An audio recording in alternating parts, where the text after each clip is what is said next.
পাকিস্তানের করাচি বন্দর থেকে পণ্যবাহী কন্টেইনার নিয়ে প্রথম কোনো ফিডার জাহাজ চট্টগ্রাম বন্দরে ভিড়েছে।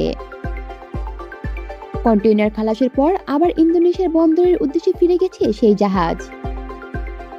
কিন্তু জাহাজ ফিরে গেলেও এ নিয়ে চলছে আলোচনা সমালোচনা। সামাজিক যোগাযোগ মাধ্যমেও এ নিয়ে নানানজন নানা মন্তব্য করছেন। তবে ব্যবসায়ীরা নতুন একটি বন্দরের সঙ্গে সরাসরি পণ্য পরিবহনের যোগাযোগ স্থাপনাকে ইতিবাচক দৃষ্টিতে দেখছেন। এ নিয়ে আলোচনাকে তারা রাজনৈতিক বলে মন্তব্য করছেন। জানা যায়, করাচি বন্দর থেকে গত 12 নভেম্বর পানামার পতাকাবাহী জাহাজ এমভি ইউয়াংজিয়াং ফাজান 370 একক কন্টেইনার নিয়ে চট্টগ্রাম বন্দরে আসে। এই জাহাজের শিপিং এজেন্ট ছিল সাবেক মন্ত্রী সাবের হোসেন চৌধুরী মালিকানাধীন কর্ণফুলী শিপিং লাইসেন্স। পণ্যবাহী 370টি কন্টেইনার খালাসের পর 289টি খালি কন্টেইনার এবং একটি পণ্যবাহী কন্টেইনার লোড করে পুনরায় এই জাহাজটি ইন্দোনেশিয়ার বন্দরের উদ্দেশ্যে চট্টগ্রাম বন্দর ত্যাগ করেন।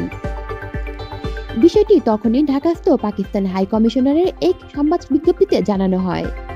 এতে বলা হয়, করাচি থেকে পণ্যবাহী একটি জাহাজ চট্টগ্রাম বন্দরে এসেছে, যা ছিল দুই দেশের মধ্যে প্রথম সরাসরি সামুদ্রিক সংযোগ। এ যাত্রা নিয়ে দুই দেশের মধ্যে বাণিজ্যের ক্রমবর্ধমান চাহিদাকে তুলে ধরেছে। যেসব পণ্য এসেছে পাকিস্তান থেকে, পানামার পতাকাবাহী ওই জাহাজে করে করাচি থেকে কি কি পণ্য এসেছে তা কাস্টম ও শিপিং এজেন্টের সূত্রে জানা গেছে। দুবাই থেকে আসার পথে করাচি বন্দর থেকে 297টি একক কন্টেইনার লোড করা হয়। দুবাই থেকে আনা হয় 73টি একক কন্টেইনার। সব মিলিয়ে 370টি কন্টেইনার নিয়ে জাহাজটি চট্টগ্রাম বন্দরে আসে। করাচি থেকে আসা কন্টেইনারে 337 টন শিল্পের কাঁচামাল ও ভোগ্যপণ্য ছিল। সবচেয়ে বেশি পণ্যের তালিকায় রয়েছে সোডা অ্যাশ।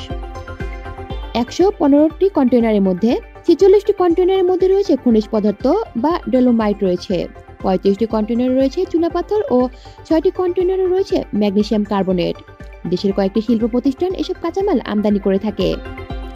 এছাড়াও রয়েছে কাঁচা শিল্পের কাঁচামাল, ভাঙা কাঁচ 10 টিউএস, রপ্তানিমুখী পোশাক শিল্পের কাপড়, রং সহ নানা কাঁচামাল রয়েছে 28টি টিউএস কন্টেইনারে।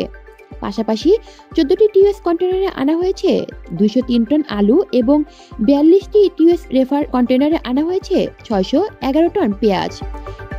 একটি কন্টেইনারে আসে গাড়ির যন্ত্রাংশ। খালাসের ক্ষেত্রে শিথিলতা প্রদর্শনের পর অন্য কোনো সমস্যা হয়েছিল কিনা সে বিষয়ে জানার জন্য চট্টগ্রাম কাস্টম কমিশনার, অতিরিক্ত কমিশনার ও মুখপাত্রকে একাধিকবার ফোন করা হলেও ফোন রিসিভ করা হয়নি এবং তাদের কোনো মন্তব্য পাওয়া যায়নি।